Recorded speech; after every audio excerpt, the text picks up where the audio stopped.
Aloha, ladies and gentlemen. Welcome. My name is Sprinklebeard. This here is Sunday, and we were reviewing her favorite champion, the Sister of Light, Midan. She just whined at me. All right, so Midan, she is from the Northern faction, so she's going to be a more defensively inclined champion. I do want to put out here, though, she's actually like wildly defensively inclined. So we're going to go over her stats first, and she actually has some very impressive stats. So out of all the epic healers, she actually has the highest amount of HP, one of the best defenses for the healers. Now, it's still quite a low defense at 836, but it is better than most, ironically enough. And then some of the highest magic resistance as well.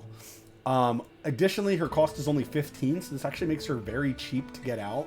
However, I will say that her range is kind of short compared to things like your Vortex and your Hollow. We're not going to be necessarily comparing them one-to-one because these healers do very, very different things. But yes, that shortened range is something to be of, should be a big note. And her attack speed is 3, which is kind of in line with most healers in the game anyways. So, moving on to her skills. She has an AoE heal. So specifically, she grants HP-based healing to up to 3 allies in range. So for those of you who are newer with the game, the way that healing in this game works, as I understand it, I'm planning to do a deep dive into it later today. I just haven't gotten to it yet. So you'll be watching the Scrutinize the Stat video later. But no, right now we're doing Evaluate the Epic. Anyways, the way that healing works in this game is that first you have your target, right? So let's say it's Wrath. It takes into consideration Wrath's max HP as one of the factors to healing Wrath. Then it takes the main stat of Midan, Sunday no barking. I just had her outside. It then takes into consideration Midan's main stat for healing. So hers being HP based, it would check her HP stat. Then this number, whatever it comes up with, would be affected by the healing multiplier. So it would do extra healing based upon the healing multiplier. So here we can see as we level her up, we get healing multipliers plus 5%, plus 10% onto the HP-based healing that she offers. Up to 3 targets, by the way. So next, the healed targets will also be inflicted with a defense increase, starting off at 10%, lasting for 4 seconds. So this 10% defense increase does scale up to 20% defense increase, as well as the effect duration heavily increases from 4 seconds up to 7 seconds. For those of you who are not familiar with this game, there are certain actions that happen within like 1 to 2 seconds. So for you to have 7 seconds of a defense increase is massive. This also means that she can heal like 3 targets, then heal 3 completely other targets, and then go back to the first 3 with no attack speed investment, and they would maintain their defensive up during that whole time. So I think that this is an incredible skill. And then in terms of a healer that increases the defense of those that she's healing makes her job easier. So she doesn't necessarily need to put out the largest of numbers. Because she's healing 3 champions at a time, you will feel like her healing feels kind of low compared to others. And that's one of the other reasons I'm going to be doing the healing effect video, is I want to see how it works on certain champions like Midan, who is intended to be a healer, versus champions like Autumn and Dolores, who are not intended to be a healer. Their heal scaling is incredibly low. So I wanted to see what the sweet spot is versus like supports versus actual healers versus single target healers. What are you growling about? You can't be on my... No, stop. You can't be on my lap if you're growling. It's not acceptable.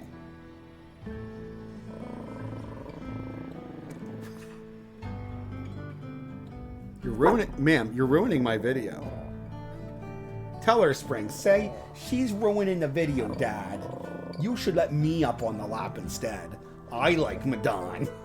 All right. I'm sorry, Holy Baptism. Holy Baptism.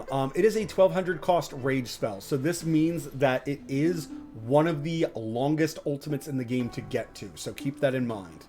Dispels all debuffs for all allies in range, and then restores HP equal to 90% of the hero's healing multiplier for them for 10 seconds. So the big thing here, I'm sorry, let's talk about the scaling as well. The skill cost can go down from 1200 down to 1000. That is still in the very slow ultimate category. The duration can increase from 10 seconds up to 14 seconds, and the healing multiplier can scale up from 90 to up to 110 in total. This is absolutely amazing. At first, I was finding hard places for it because my champions weren't being debuffed, but kind of like the harder and harder difficulties you go into, some of the bosses and some of certain enemies start poisoning you more heavily or start like cursing you and stuff. So having a way to remove those debuffs is very advantageous. Now, to be fair, some of these enemies seem to kind of spam it, so I don't know how they have balanced the ultimate to remove the debuffs versus some of that content. However, understand that if you feel like you don't have a great place for Midan besides like just generic AoE healing, understand that her ultimate will become more useful the deeper into the game you get. Sprinkles, are you coming up or not? No? Can you get her? Can you play? Can you play with her? Good girl, Springs. Awakenings. During the ultimate, reduces damage taken by 10%. Absolutely love this. She's already a defense-based healer. Or not defense, but she's an HP-based healer. But majority of her healing is more on the defensive side of things, or more of the passive side, right? She's not increasing rage regen. She's not, increasing attack speed like Nisande. So I like this a whole lot. And then the fact that it's everybody in her range would get this damage reduction, extremely valuable. Very, very, very valuable. HP plus 1200. This is icing on the cake. Absolutely love it. Basic attacks healing multiplier increased by 10%. So if you didn't feel like she was healing well at the beginning, the more that you awaken her at A3, you should feel like her healing gets into a very good place. Rage regen, this is good for how long her ultimate takes to get to. I do wish it was more than one, but it is what it is. And again, her ultimate is meant to take a very long time to get to. So it's probably by design that they only gave her +1. When the hero is shielded, increases the healing multiplier by 20%. Now, I originally didn't like this at all because I was like, wait a second, you would have to play with some hero that can shield her, like Vortex or something. But then I remembered that she's a Northerner. So understand that with the Northerner Lord skills, and this is something that like I haven't talked about in great detail frequently, but so if we had somebody like, well, here we have Isolde, and we've already covered Isolde. Periodically grants faction allies a shield equal to 20% of their max HP for 20 seconds. The more faction allies that there are on the team, so a team of up to 5, the more frequently that this effect will take place. So although I don't like this because it now means that you have to combo her with somebody else that provides shielding for her, so somebody like Vortex or a Lord skill, at the same time, I would say this is one of the easiest ones to activate. I don't love, though, that her A5 is so dependent on other champions. I kind of feel like this would be like better as like an A3, and then like her basic healing multiplier getting this +10 would be better, or the damage reduction during the ultimate would be better as a final one. But overall, very, very cool kit. Very much love Midan. Next, we talk about where we love using Midan at. Where is Midan going to be best at? So when we talk about the campaign, she is going to feel like a very good healer. I'm sorry for my dogs playing, but I want them to play, so we're gonna ignore it for the rest of the video. In the campaign, anywhere that we need a healer, or specifically anywhere where we need everybody healed, during boss battles is probably where you're gonna notice her the most, for her increasing those defensive values on all the targets that she's hitting because of her short range. A lot of bosses tend to have very condensed maps, not pieces everywhere. There are certain bosses, though, as you get higher up, like I think it's in campaign 7 or 8, where the boss battle is kind of all over the place, and you do need champions everywhere. So she won't feel great on certain levels, so just beware about that.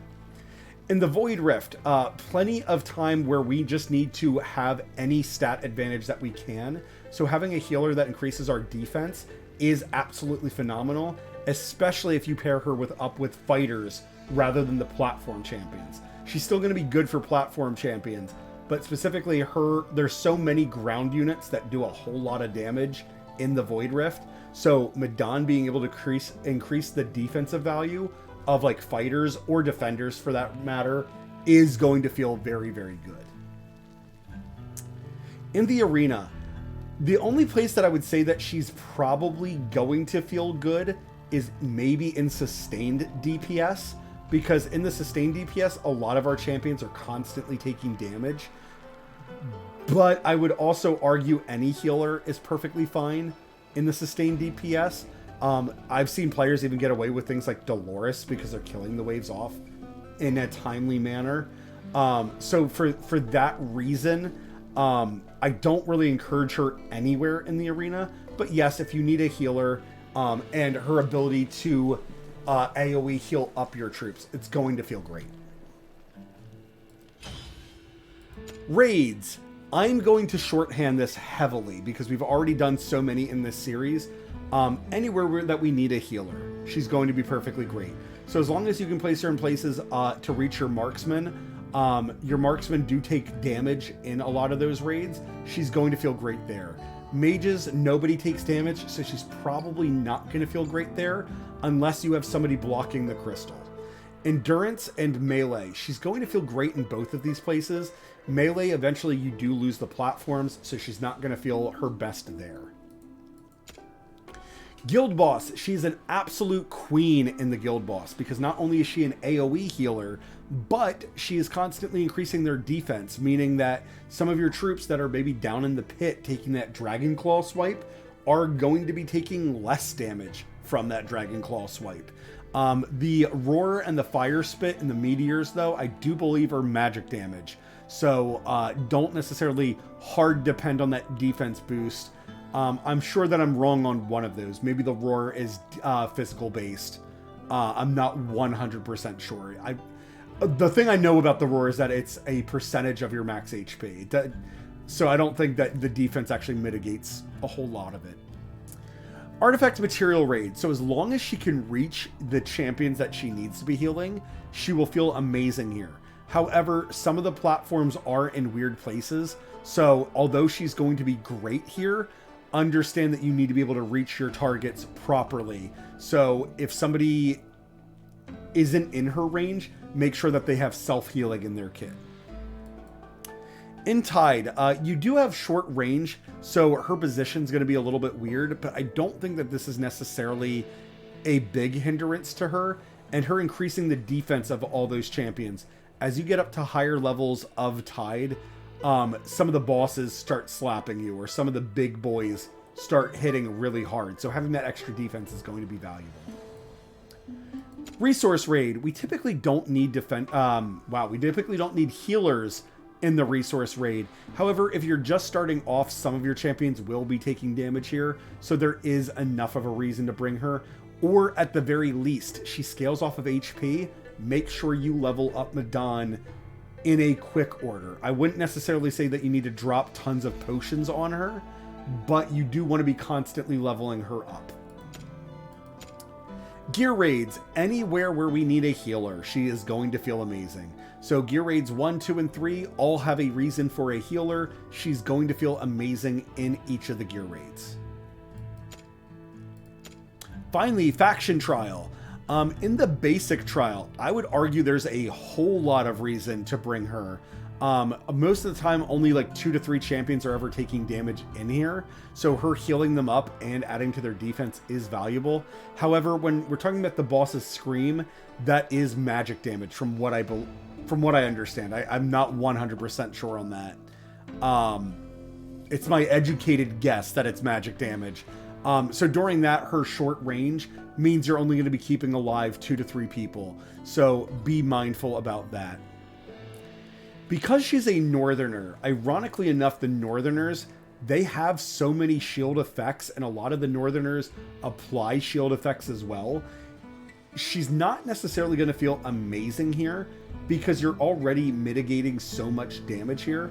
However, if you have no other healer or if you haven't fused like Light Lock yet, she is going to feel amazing. Or when your champions do take physical health damage, her healing them back up and offering that defense bonus is going to feel great majority of the time. So it's not something that you want to ignore by any means. Real quick, let's show off how her healing works. I'm going to drop down. I guess it actually doesn't even matter.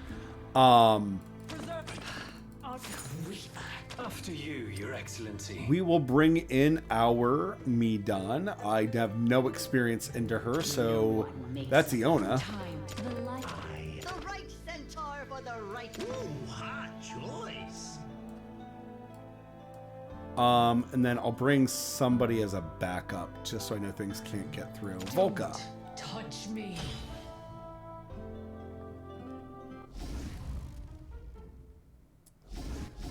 All right, so Miss Midan here.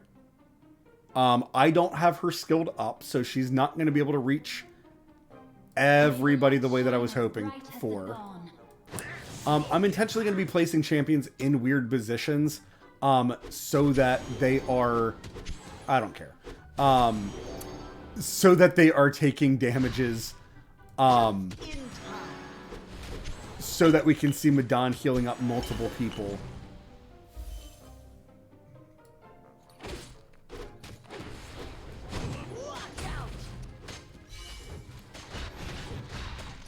That's still fine. It hurts, but it's fine, I swear. Your queen has arrived. But here, as we can see, as the things are trying to like march on through, they are getting, you know, like slowed down and whatnot. And here we can see that Midan is able to hit the spots behind her. So there is that usefulness as well. Once I would promote her, obviously her grid pattern would get a significantly better here. Sir, you're ruining my fun. Let the flames cool.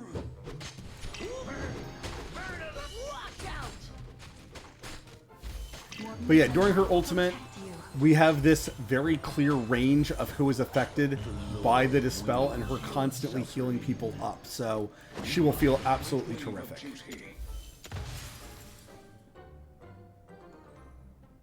Fools, send for my wine. I have need of it. You tell them, Azoth.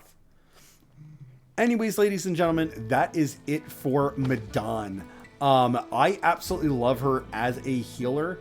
The only thing I would say that I actually am a bit concerned about is that as you awaken her, that A5 isn't that like A5 oomph where you're like, oh, I really want to fully awaken this champion as quickly as possible. The other weird thing that they do say in her kit here, it says Magic Resistance Realm. However, there's nothing in her kit that talks about you increasing the magic resistance of anybody else. So I'm assuming what happened is that either somebody, like her original design was that she offered magic resistance and then they kind of did away with that as a concept. And maybe they forgot to change it to a defense increase. I'm not 100% sure, but if anybody is aware of that note, I am aware that that note is there, but I don't know why. There's nothing in her kit that says anything about it. And I don't have a reliable magic damage source to test it out against. Like, I guess I could go into Dragon and see if his meteors do less damage, but I haven't noticed it. I haven't noticed it at all. Ladies and gentlemen, thank you very much for watching. If you like this video, go ahead and hit the like and subscribe button down below. It helps me out a whole lot. And it makes Sunday Bear very happy that you like her Sister of Light.